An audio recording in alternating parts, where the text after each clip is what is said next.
No way, that's impossible. We're living together. You just need to sign the divorce papers. Good luck with your poor life. I stood there in a daze, holding the phone after the call was abruptly cut off. The lawyer couldn't help but burst into laughter.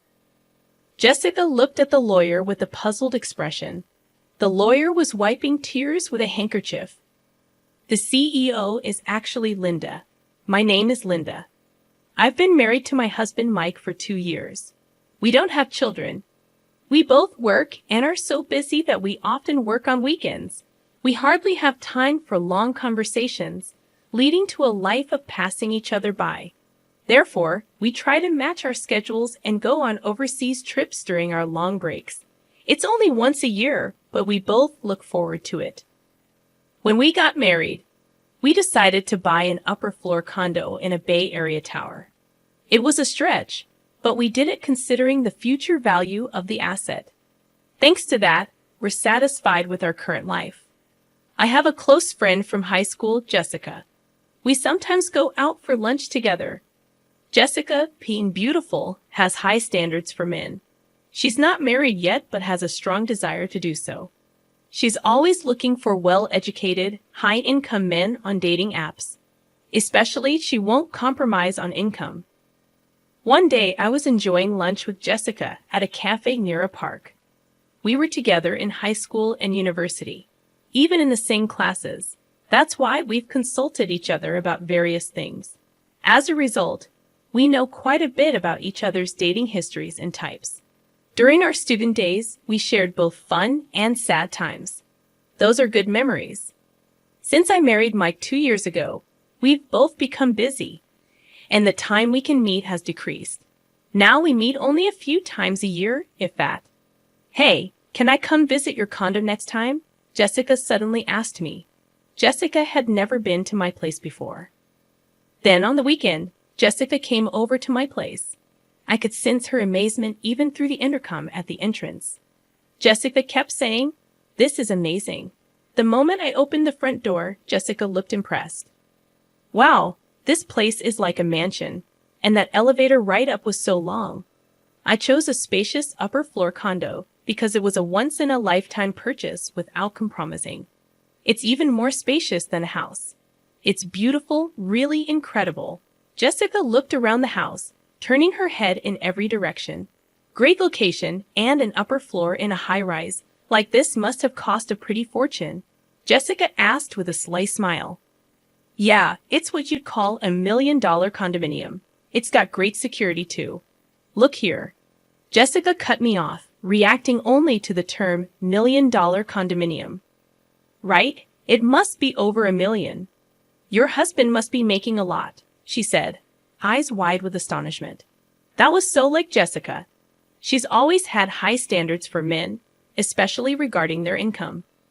Mike's salary is quite high for his age, I guess, I said vaguely. I felt it was tacky to be too explicit. Huh. She had a look that seemed to have some ulterior motive.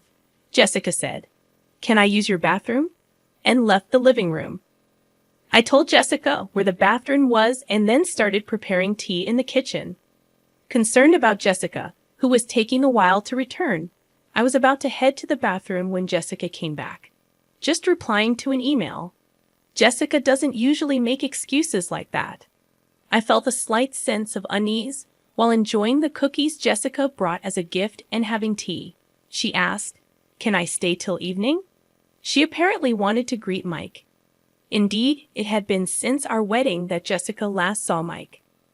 It's not unnatural for her to want to see him. I decided to check with Mike just in case. Mike happily agreed. I might finish work early, he replied in an email. I assured Jessica that it was okay, and then I began preparing dinner. Jessica was initially engrossed in her smartphone, but eventually stood up and headed to the bathroom again. Unaware of the prolonged absence while cooking, I noticed when Jessica returned, she was wearing a necklace that seemed oddly familiar. It was mine. Staring at the necklace, Jessica flashed an embarrassed smile. How do I look? Does it suit me? She posed like a model. Stunned, I observed as Jessica started laughing, saying, "Oh, come on. I'm just kidding. I just found it and thought it was cute. It must have been super expensive, right? A premium piece for sure. She rambled like a child trying to justify her actions, labeling it a gift for Mike. Wow. He must be really wealthy to afford something like this. Jessica sighed. However, the necklace was stored in the closet in the bedroom. Jessica must have pretended to go to the bathroom and instead went to the bedroom, peeking into the closet. That's what it seemed like. I couldn't believe her actions, but I didn't want to come off as petty, so I emphasized that it was a precious item. Taking advantage of my lack of reprimand, Jessica made an outrageous request. Can I borrow this necklace for a while? I've got a date with a doctor I met on a dating app, and I want to wear it for that, please, she pleaded, joining her hands together as if praying. Reluctantly, I decided to lend it to her, emphasizing the need for careful handling, as it was a gift for Mike. As soon as Jessica knew she could borrow it, she smiled and began caressing the necklace. Of course, I understand, she seemed to pay no mind to my words. When I finished the meal prep, I pretended to go to the bathroom to check the bedroom. Sure enough, the closet in the bedroom and the chest beside the bed weren't fully closed. Jessica must have opened every drawer and door she could find. There were fingerprints on the jewelry, watches, and precious metals. Jessica might have touched things, but probably didn't intend to borrow them. The shoes seemed to have been forced on, and the heels were misshapen. This was clearly going too far. Returning to the living room, I confronted Jessica. You touched various things in the bedroom, didn't you? The shoes were misshaped, and there were fingerprints on the watch. Rather than appearing remorseful, Jessica puffed out her cheeks a bit. Please don't do that again, she said. Jessica returned to her normal expression and apologized, saying sorry. Not wanting to dwell on this and risk straining our friendship, I decided to just lightly laugh it off. That's when Mike came home, holding a box of cake. Mike and Jessica saw each other for the first time since our wedding. It was awkward at first, but they gradually warmed up to each other, making for a lively dinner. By the time we ate the cake Mike brought, they were chatting like good friends. While I was clearing the dishes and washing up, they were laughing together. My boss is terrible, right? I envy Mike's subordinates. Mike was grinning, eyes crinkling with laughter. That's not true. I was a bit bothered by Jessica casually touching Mike. But at the time, I thought it was better than them being distant. After all, Mike wasn't the type of man Jessica usually goes out with. About a month after Jessica's visit, Mike's behavior started to change. He spent more time on his smartphone, which he usually didn't do much. He often seemed distracted when I talked to him and asked me to repeat myself. He always carried the phone with him, even taking it to the bathroom. It was an obvious change, and it seemed I had become a cheated-on wife. Contemplating checking Mike's phone, I hesitated to even touch it. Conversations between Mike and me at home became increasingly rare, and he started working on weekends much more. Mike was hardly ever at home on weekends, and while we barely saw each other on weekdays originally, now not seeing each other on weekends too felt like living separately within the same house. Moreover, we started sleeping in separate bedrooms under the pretext of his tiredness. Vaguely considering divorce or separation, I stumbled upon divorce papers on the living room table one day. Upon closer inspection, Mike had already signed them. Though I had suspected it, actually seeing it still shook me. With trembling hands, I called Mike, questioning him about the unexpected discovery. I just got home and saw it on the table. What does this mean exactly? I inquired, hoping for clarification. Mike's response struck me hard. It's what it looks like. I want a divorce, he declared, leaving me stunned. Pressing him for a proper reason, Mike dropped the bombshell. I've fallen in love with someone else. It's not an affair. I'm serious. With disbelief, I heard a familiar female voice on the phone, Jessica. It was what I had suspected. I'm dating Mike, and I even want to marry him, Jessica admitted nonchalantly. Hearing the confirmation made my heart race and brought on a cold sweat. Jessica's crude way of talking hinted at a side of her I hadn't seen before. Mike echoed, there's nothing left to talk about. can you just sign the divorce papers and send them off? I want to talk things over, so please tell Mike to come home.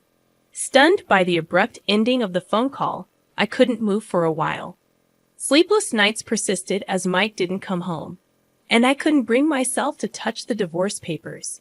Jessica continued to torment me by sending multiple photos of her and Mike together, flaunting their relationship. My mental health deteriorated, and my complexion worsened. People around me became worried, urging me to seek medical help. Reluctantly, I ended up in treatment, managing to regain some peace with medication. An unbelievable incident unfolded upon my return from the hospital. Something felt off inside the room, and upon checking the bedroom, I discovered that bags and jewelry were missing. The count of jewelry watches in the chest was off too. There was only one person who could do this. Jessica. Questions swirled in my mind. Why would she do something like this? What had I ever done to her? My insomnia relapsed, and sleepless nights continued, leaving me staggering through my days. During counseling at the hospital, when I mentioned the theft at home, I was strongly advised to consult a lawyer. I promptly contacted the company's lawyer and set up an appointment, stating my clear intention.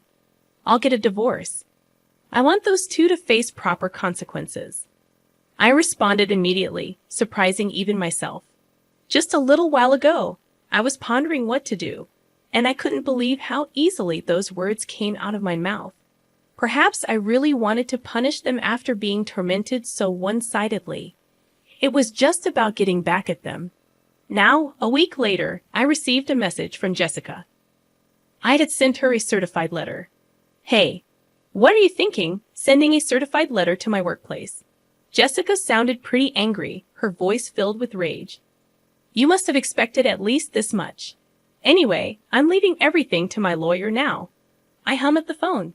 Jessica called several times after that, but I ignored all of them. Then Mike called. I had sent a certified letter to his parents' house. Apparently, his affair being exposed at home caused a huge uproar. I wanted to burst out laughing at his self-inflicted predicament, but managed to restrain myself. Feeling that leaving it all to the lawyer wouldn't be enough to calm my feelings, I decided to confront them both. I would denounce them thoroughly on the spot. The lawyer arranged the date and time, and we decided to have the discussion at the law office. A few days later, the two reluctantly showed up at the law office. I thought they would bring their own lawyer, but it seemed they came alone. Jessica stormed into the office, flinging the door open. Mike followed, looking uncomfortable. Finally, we meet, you coward. Jessica made no effort to hide her anger, but Mike stepped forward, trying to calm her down. Well, you've been running away all this time. Our wedding's been delayed because of you. Jessica looked like she might throw her bag at me any moment, and Mike was desperately trying to hold her back as I watched them with a pitiful feeling. The lawyer nodded at me. Please calm down. If any violence or abusive language occurs, we will immediately call the police. Understood. The mention of the police made Jessica stiffen. With the lawyer's intervention, Jessica and Mike took their seats, becoming calmer. We sat across from each other at the office table, ready to start the discussion. Mike, you're seeking a divorce, correct? Jessica was sitting hotly, while Mike slumped, looking small. We'd agreed to the divorce. However, since your relationship is adultery, we will ask for alimony. Is there any significance to this? Mike's face clouded over. I'll agree to the divorce, but once the alimony is paid, don't contact us ever. I quietly nodded in agreement, and Jessica looked displeased, maybe expecting more resistance from me. When the lawyer began discussing the alimony amount, Jessica snapped. I said any amount is fine. We have plenty of money. Jessica sat arrogantly with her arms crossed. The lawyer looked at her with interest, saying, Oh yes, didn't he research? Mike is the president of a jewelry company with a yearly revenue of $2 billion. Mike looked up frantically, trying to restrain Jessica's arm. Jessica, her face flushed, continued excitedly. Alimony for an affair is nothing to us. I'll even give a proper share of the property. Mike was trying hard to calm her down. Jessica shook off his hand and continued, "You can barely make ends meet on your salary, right?" She scoffed with a laugh. The lawyer burst into uncontrollable laughter. Jessica looked at him with a puzzled expression, and the lawyer wiped tears with a handkerchief. "Actually, the president is Linda." Jessica was dumbstruck, her mouth hanging open. Mike hung his head, his body trembling slightly. "Mike is just an ordinary employee with no position at Linda's company. I am Linda's corporate lawyer." Jessica started laughing loudly. "What are you talking about? Are you really a lawyer? Can lawyers lie?" The lawyer calmly replied, "Why not ask Mike next to you if what I said is a lie?" Mike, meanwhile, just bit his lip, looking down. Growing more anxious, Jessica grabbed Mike's arms and began shaking him. "You said you were the president of a $2 billion jewelry company. That's not a lie, right?" Mike remained silent, covering his face with his hands, uttering inaudible moans. Growing more desperate, Jessica gripped his arms tighter, repeatedly asking, "Answer me. It's not a lie, right?" Finally, Mike whispered in a raspy voice, "I'm sorry." Mike's single apology plunged the room into a deep silence. Jessica's strength seemed to leave her body, and she let her hands that were gripping Mike fall limply. "You said you were the president of a company making $2 billion a year," she muttered, almost to herself. Mike's solitary apology had plunged Jessica into despair. She stood up, trembling. "It's a lie, right? There's no way you're the president." Jessica pointed at me accusingly. "Why didn't I know about this after all we've shared?" I spoke to Jessica calmly, as if guiding her. "Just because we're close friends doesn't mean I tell you everything, especially since you were so fixated on money. I had no intention of telling you," I said, looking Jessica straight in the eyes without averting my gaze. Jessica seemed to lose all her energy and slumped down. "Then that house, of course. The house is in my name, so Mike will be the one leaving." Jessica fell silent, and Mike continued to hold his head. Mike probably didn't want to come here. He knew this would happen. But if he didn't come here, things would be worse. It's hell either way for him now. Mike is left with nothing but hell waiting for him. The lawyer began to present the evidence I had gathered. First, the photos of Mike and Jessica together, the photos sent to my phone, now printed. The lawyer placed an IC recorder on the table and played the recorded conversation. "Why would you send something like this?" "I just wanted to share our happiness with you." Jessica's voice filled the room, while Mike seemed to be holding back tears. "Hey, still clinging to the past. I want to divorce quickly." "I know what you're clinging to. It's Mike's income. He's the president of a $2 billion jewelry company, right?" "You hid it because you thought I might take it." Jessica, perhaps embarrassed, covered her face with her hands. "Hurry up a divorce and leave that condo. It'll be mine soon. Too bad Mike didn't come back to you. I'll give you as much alimony as you want." "Poor thing, your aim was the money, not Mike." "I'm speechless at how you've been deceived, Mike." Mike and Jessica fell silent. "Do you think this is over? What else is there, Jessica? You broke into the house when Linda wasn't there and stole several items, didn't you?" I felt relieved at the lawyer's calm demeanor. Mike looked shocked, apparently unaware of this. "Hey, what's this about stealing?" Jessica bit her lower lip, her hands shaking. "No, not me. I don't know anything." The lawyer placed a tablet on the table and played a video. It showed Jessica sneaking into the bedroom, taking bags and jewelry, and stuffing them into her bag. Jessica stared wide-eyed at the footage. "What is this? Why are you recording me? Isn't this illegal surveillance?" Mike covered his face with his hands. "We always had security cameras inside our house. Why didn't you tell me that earlier? Who would think you'd break in to steal?" "I felt a headache coming on from their foolish exchange, and you used my key without permission. I wanted those things. It's your fault for not buying them for me." The two began arguing, ignoring us. The lawyer and I could only look on in disbelief.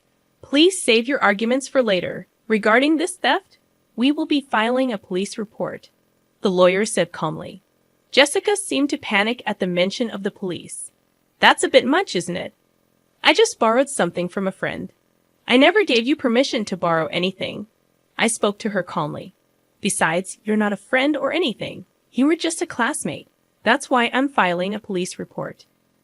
Jessica started to kneel and apologize. I looked down at her and said coldly, "You're going to compensate. The value of what you stole is more than your annual income." "Are you sure about that?" Jessica was speechless. "And there's also the matter of the alimony." Jessica turned to Mike, pleading in a tearful voice, "You'll pay, right?